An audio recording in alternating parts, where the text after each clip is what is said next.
Gaurkoan Ondare Kultur Elkarteko Inigo Mangasekin gaude eta datozen minutetan erraldoien inguruan hitz egingo dugu. Izan ere, erraldoiek Irungo jaiekin lotura estua dute, ezta Inigo? Bai, betianik erraldoiak ikusi ditugu kalian, jaietan, orduan, gainera gure erraldoiek Irungo historia kontatzen dutenez, egia esan, nik behintzat ez ditut jaiak nere buruan erraldoirik gabe. Izan ere gainera, hori zuk aipatu duzun moduan, Ondare Elkarteko erraldoi askok jaiekin lotura estua dute, ez? Jaietako pertsonaiak dira eta?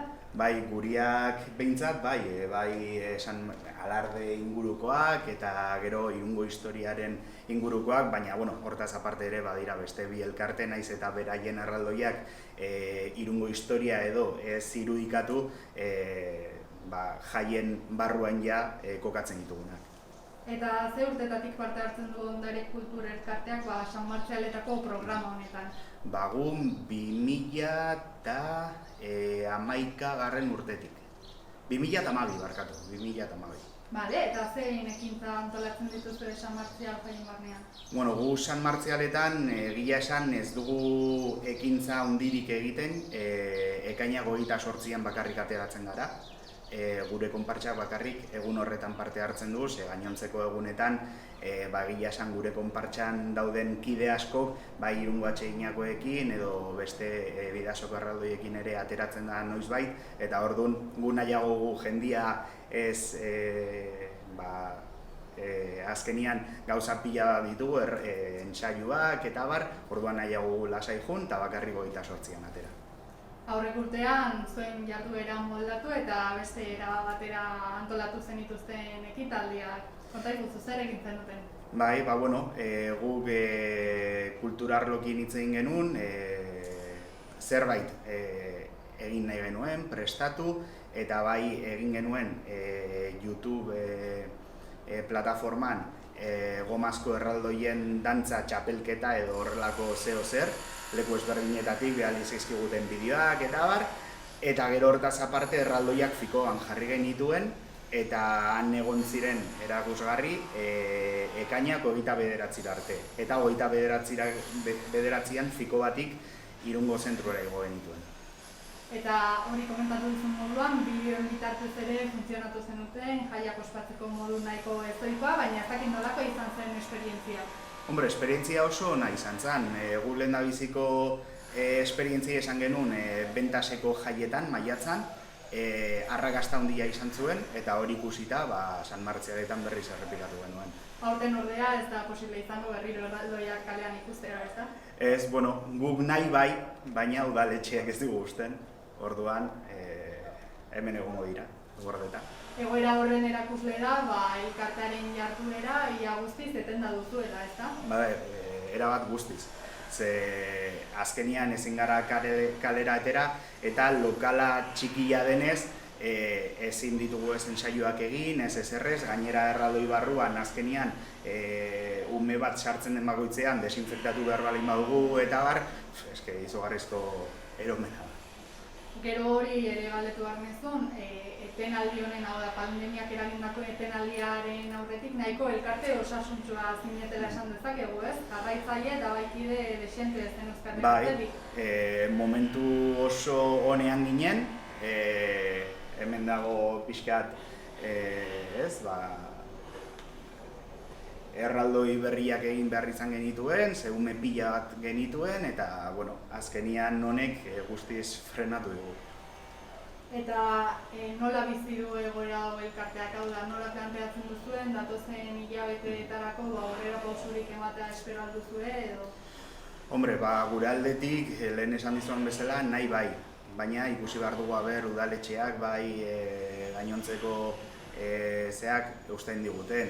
Gure aldetik entsaioekin hasi nahi dugu, gure 10. urteurrena daukagu hau, eta nahi genuke zeo zer egin, baina ez dakigu posible izango da.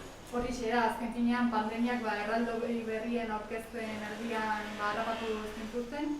Zer ez zenuten erraldoiak nahi moduan aurkezteko aukerarik izan, baina ez dakit horrela zerbait prestatuta duzuen edo etorkizunean bestelakorik egin nahiko zenutela.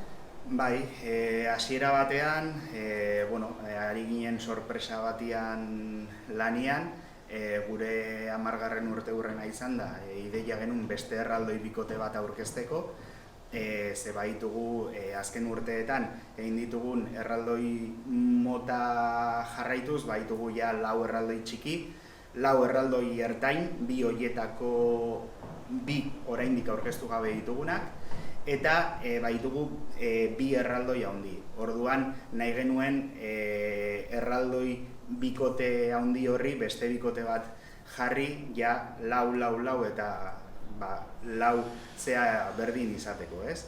Eta, eta hortaz aparte ere, genuen pixkat 10. urteurrena ospatzeko ere Irungo musika bandarekin genuen hitz egin da espektakulo bat antolatzeko, Irungo historiari keinu bat eginez, eta baitugu beste proiektu batzu, baina denak kajoian. Eta zentzu horretan ez dakit elkarteko kidek kalera ateratzea eta berriro erraldoiak dantzatzeko gogoekin dauzkazuen. Bai, pixka denetatik dago, orain dela aste para bat aurkitu nintzen kalian erraldoi txikia dantzatzen dituen amatxo batekin, ume baten amatxo batekin, eta hori esaten zidan, irrikitan dagoela erraldoiak dantzatzeko, ensaiatzeko, eta baitugu beste ume batzuk, beste ekintza batzuetan sartu diranak, eta ja erraldoiak ahaztu dituztela, orduan, hor pixka... Noski, eta zentzu horretan ez dakitzuek elkarte kultura gisa, instituzioen babes gehiago, hori, beharrezko sentitzen alduzuen edo azkenean egoera konplikatua da, ja urte bat baino gehiago geldirik daramazuelako. Bai,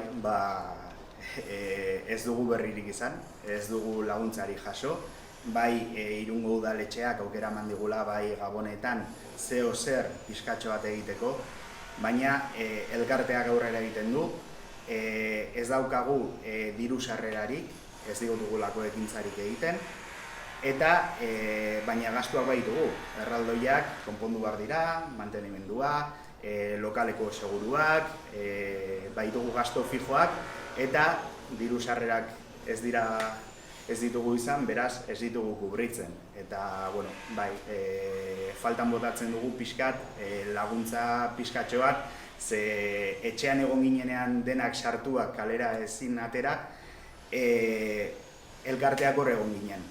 Ekintzak prestatzen, jendiarentzako, eta bar. Eta orain gea los olvidados, orduan pixkat, bai faltan botatzen dugula laguntza pixkatxo bat. Eta zentzu horretan, zuk ondo azaldu duzun moduan, naiz eta erraldoiak geldirik egon arren, mantenimendua behar dute, ez? Baldintza egokietan gorde behar dira. Bai, hori da, ze adibidez, erraldoi hau pasaren urtean fikoan egontzala, hemen txanoaren ematen duen plumerotxo hori puskatu zitzaion, konpontzera eraman behar da, guk elkartean badugu furgoneta bat, horrek badu segurua, badu ITV pasa beharra, eta hemen ere baitugu erraldoien arropak tintoreriara eraman behar direla, orduan, horiek dira bai edo bai egin behar diren gauzak, urtero, eta honek badu gastua. Honekin guztiarekin geldituko garain, laizte erraldoiak berriro kalean bueltan ditugun, eta zuek hortikan ikusten zaituztegun, mila eskertu ditzen. Eskerrik asko.